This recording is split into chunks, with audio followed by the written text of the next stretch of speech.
You've been a fan of Valerian forever. Since you were a little kid staring at the cows you mentioned out on your farm, at what point did you fall in love with this film? Oh, since the beginning. In fact, there's this little magazine in France called Pilote, and every week there's 2 pages of Valerian. So you have to wait a week to get 2 other pages. And I try to explain that to my kid, who just click and he has like billions of information, that he has to wait, and he say, why? For pleasure. And you're on record saying that you never thought it'd be possible for a project like Valerian to be produced. At what point did you think that VFX had evolved to the point to where, hey, I can make this into a film? We bought the rights 10 years ago, and we say, okay, let's try. We were not even sure that we can. So, and we decide really to go 4 or 5 years ago. And definitely Avatar make things possible, because the technology just evolved, come to another level. So, and then Cameron leave all the tools, so now we can work with it. And honestly, after Avatar, the limit was the imagination. You can basically do whatever you want, in fact. What was it like working with the creators of the comic book on this project? It was how you say, intimidating? Intimidating, yeah. Yeah. Because they start working on Valerian 50 years ago, and they're 80 years old. And I was surprised that I tried to respect them a lot. And then one day, one of the 2, the writer, say, Luc, you have to forget the thing. You have to get out of the frames. I want you to surprise us. And I was very surprised, because they were not like guardians of the temple or thing like this. It was the exact opposite. And I think he did it on purpose, because he wanted me to feel free. And but I want to respect the soul of the characters since the beginning. I don't want to get out too much, so. And there's a lot of detail, like we all just saw the film. There's so much detail that goes into pretty much every single frame. What was it like? Like, can you talk to us about some of the steps during pre-production? Yeah, that was long. It was long. I think you have to start very modest and find a good artist to help you. You definitely stronger when you're 2,000 than when you're by yourself, and to let the creative people to get in. I think when I did my first long feature film, I was 19, and no matter whatever you propose to me, before you finish your line, I say no. That's my film. No, that's mine. So I was controlling everything, the film, the poster, everything. And then, so I guess I was insecure. And little by little, you feel a little bit more secure. And what's interesting is, the more you grow up and the more you let the others participate, you want to share. You know that if you have a 200-kilo boxes to carry, if we are 5, it will be less painful. So you have to let the people come in with ideas, and they have to accept that there's a captain on board who will sometimes say, that's going in, that's not going in, because someone has to decide. But other than that, you're way more stronger and with the help of the entire team, for sure. Can you share with them a little bit about the Bible you were talking about earlier? I thought that was very interesting, about the planets and the whole introduction, how you kind of showed that. But what they might have not seen on screen was you had a Bible for every single planet, and from the 70s all the way to current in the movie. Yeah, the beginning of the space station is 1970s. We see it on the footages at the beginning. And the actual story is 2,830, I think. So we write the entire history of the space station year by year what happened, which alien comes, when, what they bring to the station.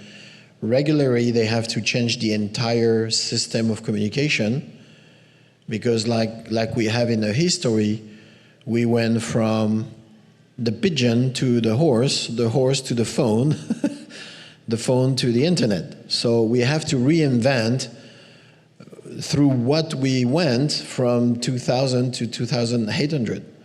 And who bring us this technology? Because every time there is a big evolution on alpha, it comes from the aliens who come with a new system.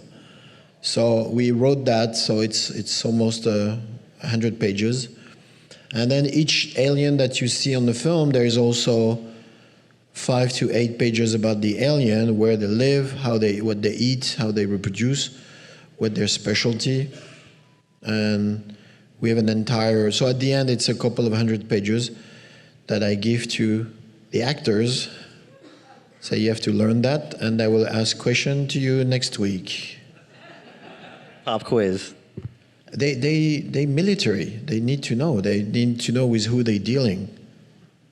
And then I have a joke because when they come on a spaceship, because they have the Bible to learn, and then when the first time they came on a spaceship, I said, I have the manual, the book, how the spaceship work.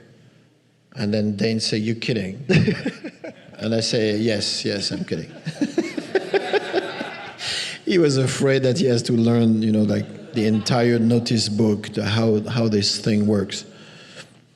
Awesome. Well, you talked about the cast. And by the way, even like each character, like Valerian and Laureline, their parents, where they born, first fiancé, how it happens, schools, everything. Everything is written. And the same about their mother and their dad.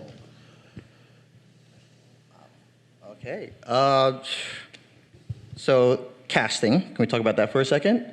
Got a pretty diverse cast. Cara, Dane, Rihanna is in it, Clive Owen. I didn't get a call. I don't know if you reached out to my people and they didn't hit me up. You so protected, my friend, that Oh, you that's cannot what even it go was. through the thing. I Okay. send you tons of messages. Okay. You And have they- such a range of people like blocking the thing. We gotta get David on the, Jason and everybody on the phone. Okay, emergency meeting after this. What was the casting process like? My two first thing is ugly and cheap.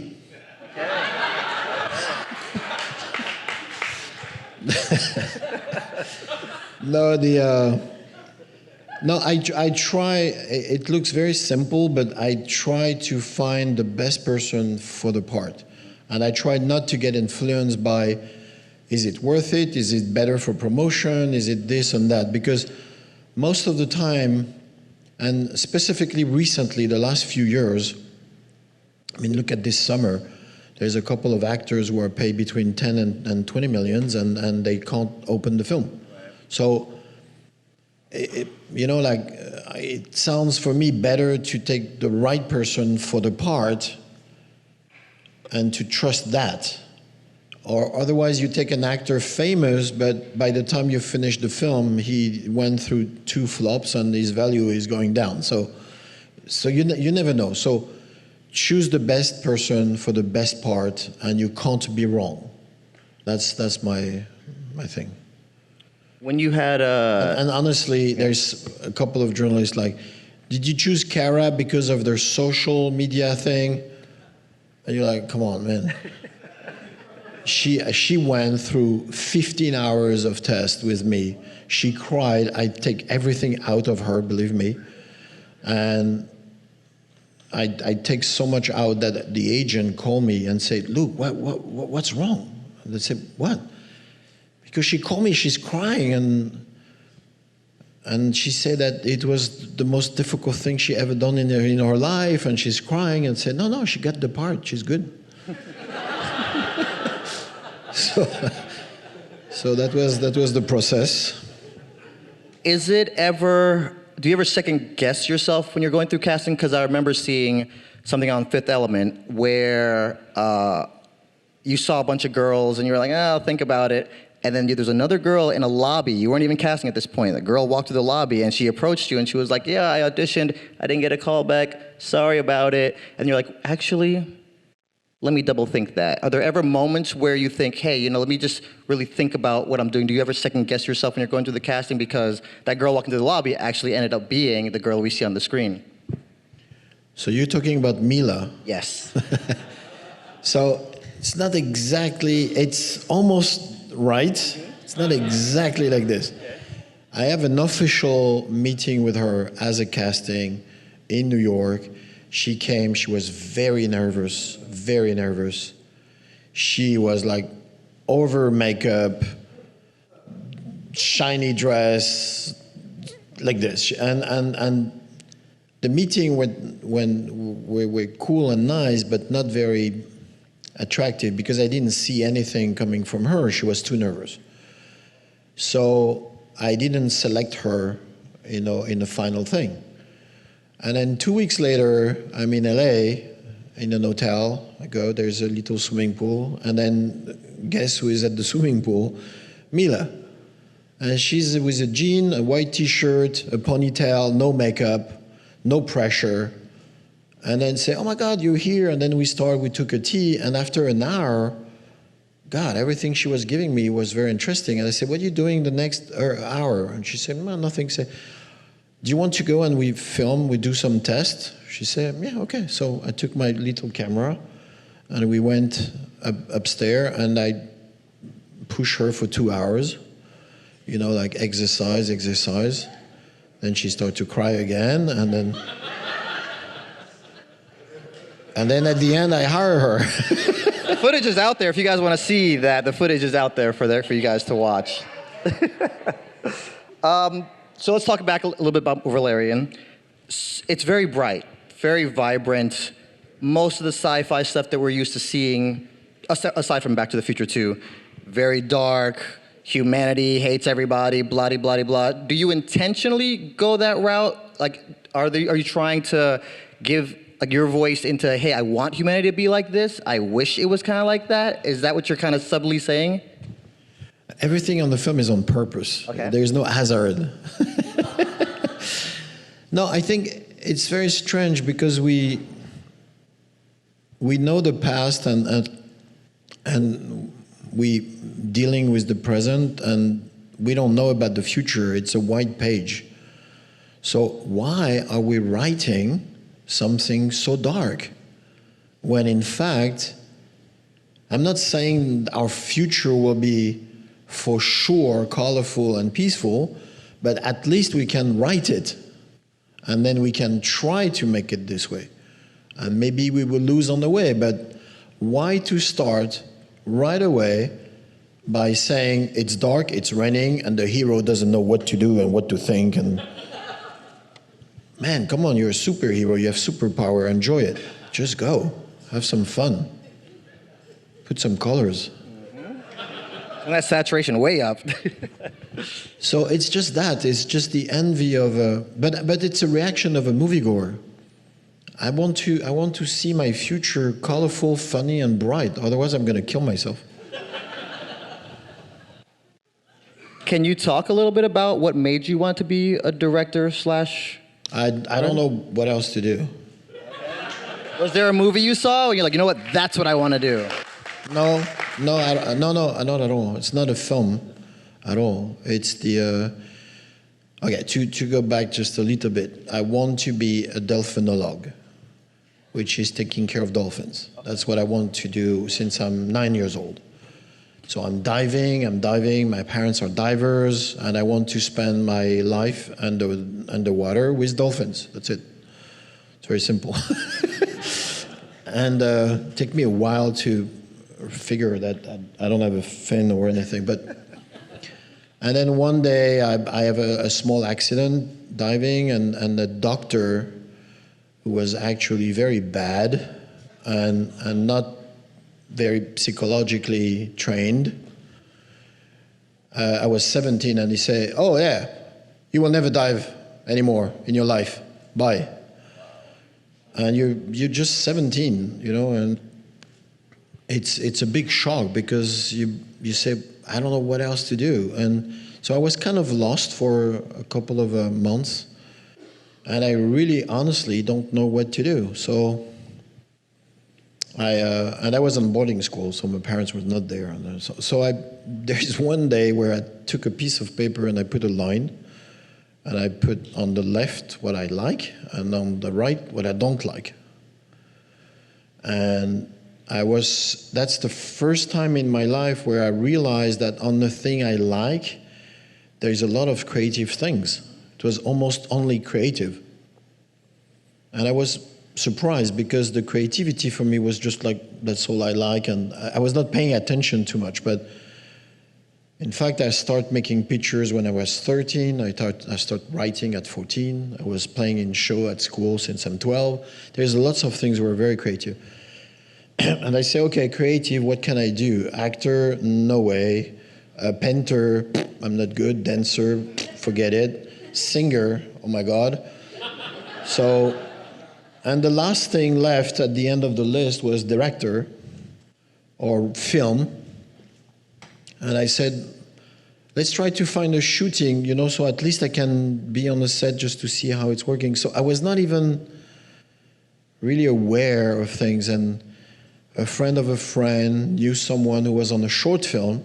So I took the train, went to Paris, and I arrived on the set, and I fall in love totally, deeply, in shock with the set, with the devotion of the people. No one was paid. And they say, oh, what's your name? Luc. You're here to help on the film? Yeah, okay, good. Do this and do that. No one asking me if I have a diploma or who I'm coming from. They don't care. I was here for the film. Great. I'm in. And I was fascinated. So that was I stayed for 2 days, Saturday, Sunday, and I went back Sunday night to my house. And I said to my mom, I know what I'm going to do. I'm going to do films. She said, yeah, sure. You're going to finish school and then we'll see later. And I say, no, I'm going to make films tomorrow. I'm leaving. I said, no, tomorrow you go back to school, you finish, and we will see later. No, tomorrow I'm leaving. So on the morning, I came with my little suitcase, and she said, what are you doing? I said, I'm leaving. I'm going to make films. You're 17, all right? And then I left.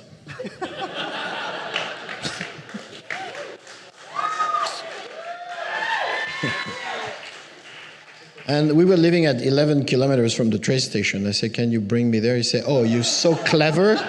You're going to walk the 11, all right? So I walk. Wow.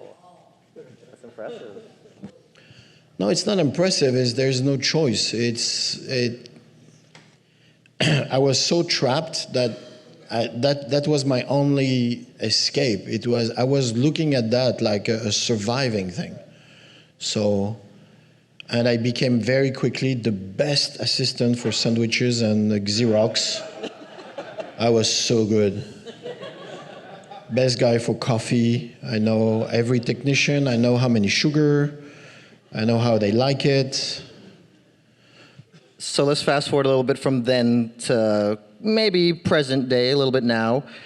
There's tons of stories in Hollywood where we have examples of studios and directors not agreeing on a vision. Has there ever been a time where a studio or anybody with power has tried to shift your vision, and how did you deal with that? A few times it happens. I left. Walked off the project? Wow. Has there ever been a time where they're just like, so look, Leon dies. Can we not do that? And you like change their mind? Has there ever been a situation like that? No, that's different. At the end, for example, Leon is a good example. I have a first version, was the long version, in fact, and I like the film the way it is. And then we did a screen test in US, and everything went very well for an hour and a half, 15. So I started to relax a little bit because people were there, and then suddenly there is one scene and one guy say, "No fucking way." And then 200 people stand up and leave. Half of the theater left. What scene was that? It was Matilda saying to Leon, I want you to be my first lover. And then he's choking with his milk because he can't believe. And at the time, because it's 20 years ago, and I was in my head totally innocent. I mean, I thought it was funny because she obviously doesn't know what she's talking about. You know, she's 12. So it was more the situation, you know, and at the time they take it from something weird. So I was very surprised by the reaction. So it's true that this time I take the scene out because I don't want to have like half of the theater getting out. But I reintegrated in the long version after. Yeah, no, honestly, I went looking for that. When I heard about there being two different versions and I heard about that scene, I was like, I gotta find it. Thank God iTunes and Amazon now has that version, and I think it's awesome. Yeah, but it's funny now, 20 years later, you know, things are a little more open, and the people don't see, they see the way I was seeing the scene now, you know, and not the very, you know, like, oh, it was strange. It's difficult to ask somebody where they get their ideas from. And like you said, you were on a barn with cows. When it comes to films like Valerian and The Fifth Element and Lucy, where do you go? Because you know, earlier you were mentioning, you know, you don't have dreams, you don't pull ideas from that, you don't get inspiration from that. Do you just sit with a blank page and just like, you know what? Aliens, let's go. Now, yes, in fact. But at the beginning, no. At the beginning, it was more painful. But one more time, I think we have to go back to the beginning when I was like 5, 6, 7, 8 years old, when my parents were divers. And most of the time, I was in places where you basically have the sea, the rock, and the sun, and that's it. So the first toy store is at 200 kilometers. There's no TV, no radio, nothing. So basically, if you're a kid, 7 years old, and you want to play, the only thing you have with you is your imagination. And then you take a piece of rock, and then you start to play with it, and then it's a boat, and then you get tired, so then it's a spaceship. It's the same rock, but it doesn't matter. And then, you know, this little piece of wood, it's an Indian. Oh my God, it's an alien, you know. And in fact, because you don't have anything and you miss the thing, your brain is replacing, your brain is working, and then imagination is like a muscle. And after a while, then you have this tool in your head. So, and I'm very lucky because I didn't do anything to get it, but my situation at the time create the need, and then I got this imagination. So it's funny that how by being poor and lonely, you finally get the tool to get not so lonely and richer. You know? Great answer, great answer. And you're in a room full of aspiring filmmakers right now, and I'm sure there's a few of us wondering, as a writer, where do you draw the line between imitation and inspiration?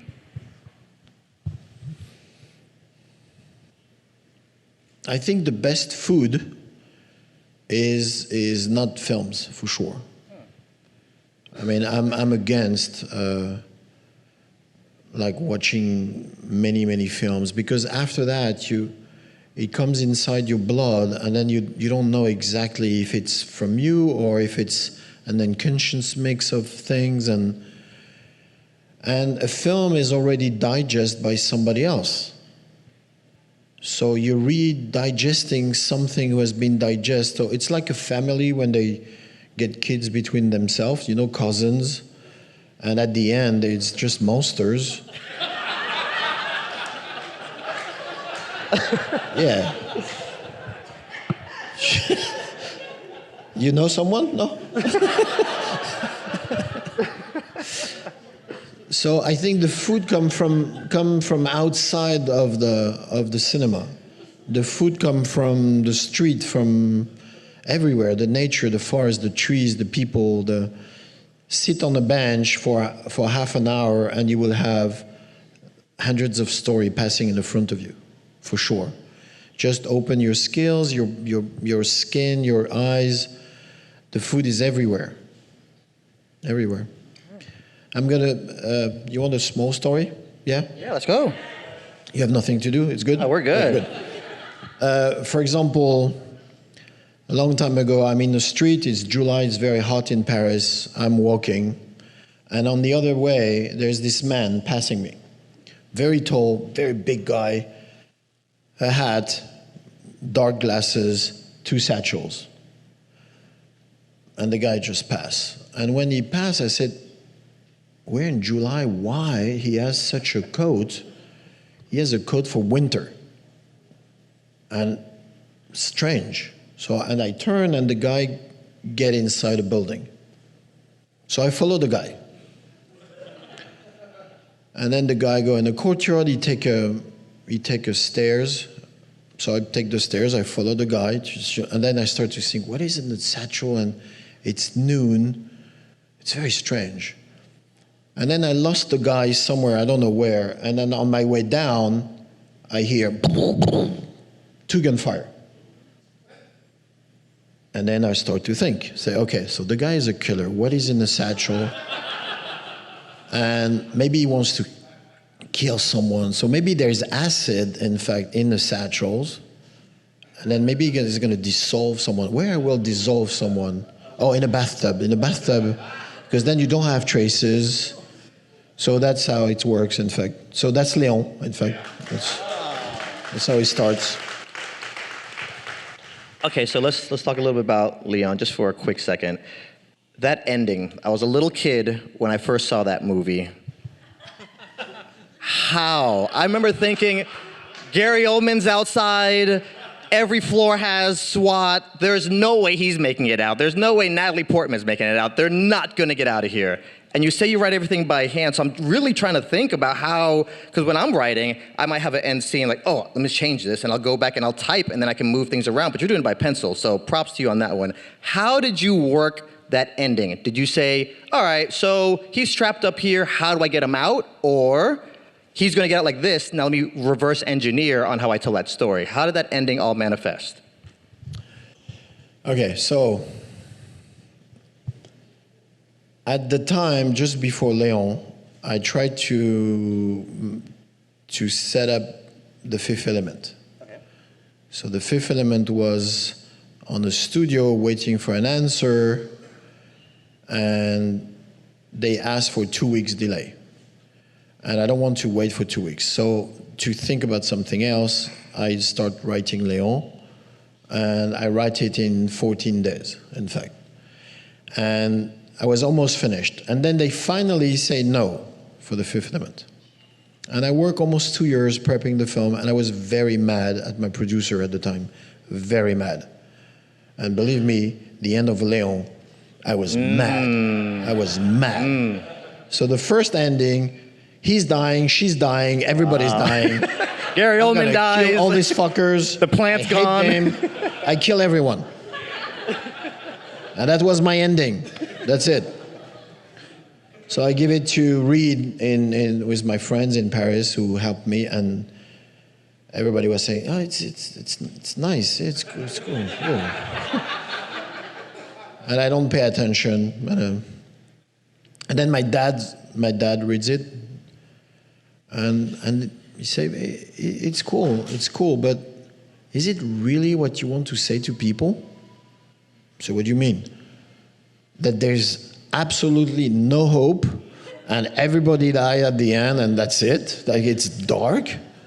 And I said, no, that's not what I want to say. And he said, because that's what you write. And I read it again, and then, because a couple of weeks passed, so my fury went down a bit, you know? And then I say, oh, whoa. Yeah, that's dark. let's save one of them. And the plant too. Yeah, so let's save the girl and yeah, the plant also.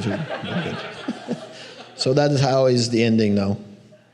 And the whole him hanging over as a little kid, when I saw, because again, you see the SWAT go in, pow, pow, pow, pow, drop, door cracks open. What is he doing? Where is he shooting these guys from? More SWAT go in, pow, pow, pow, pow, door swings open.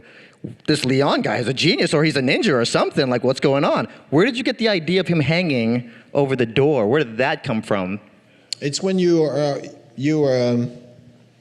put yourself in his mind, and then I just go by myself in the apartment and looking everywhere and try to find how I will escape and how I will hide. It's like, wow. As a 9-year-old watching, that was my thought. Like, this Leon guy is a genius. Like, I would have never thought to hang above the door like that. Okay, we'll move on from Leon. Let's talk about YouTube, because we're in the YouTube space, right? Let's talk a little about YouTube and YouTubers. We're almost done, like 2 more questions, and then it's open field for you guys. So, do you draw any inspiration from YouTube? Because now this, like you were mentioning with your son, everything is at the fingertips. If you have any question on editing, key, green screen, it's on YouTube. Do you ever use YouTube for any of your work? no. Really? No. And but I'm amazed by the tool. Amazed. I think that if I have this tool when I was 16, 17, when I start, I will be like, oh my God. When I start at 16, I have a Super 8 camera. I have to buy a film, 3 minutes without sound. And when I finish my film, I put it on an envelope. I send it to Kodak, England. It takes 6 weeks to come back.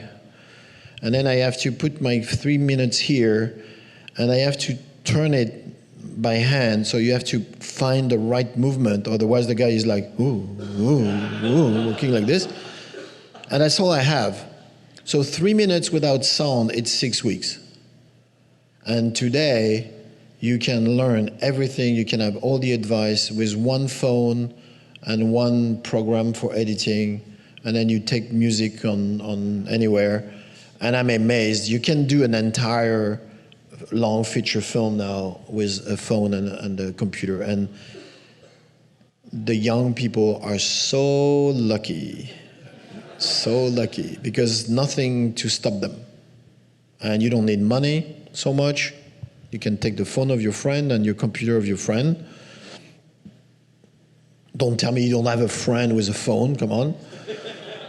And so it's just about the storytelling now. It's what you have to say, and so it's brilliant. So I love the process, but I was too old already to use it properly in my process, in fact.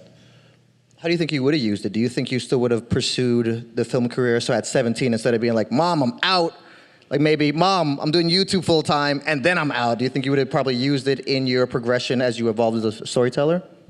I think I will probably stay at home. Hey, be a YouTuber. I will become a YouTuber for sure.